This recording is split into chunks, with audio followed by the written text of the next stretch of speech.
Така, как ти бяха трите имена? Веселин Никифоров Пачев. Откъде идваш? От Дупница. Идваш от Дупница с цел търсиш си работа. Търсим работа. А защо дойде от Дупница? Там много е лошо ли? Да, лошо е и там няма къде да живеем. Нямаш къде да живееш. Да, баща ми умре, майка ми. Така ли? А от какво са умрели бащата ти? Умря? Я. Не знам от как. И искаш да родители. започнеш работа в София Да. и искаш да се научиш да четеш, да пишеш Само образован малко, да пишем, да четем. и сега имаш нужда от помощ. Да. Имам.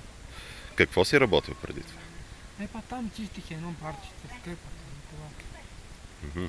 А казваш обща работа, можеш да вършиш всякаква. Обща можем. За сега. Обща друго.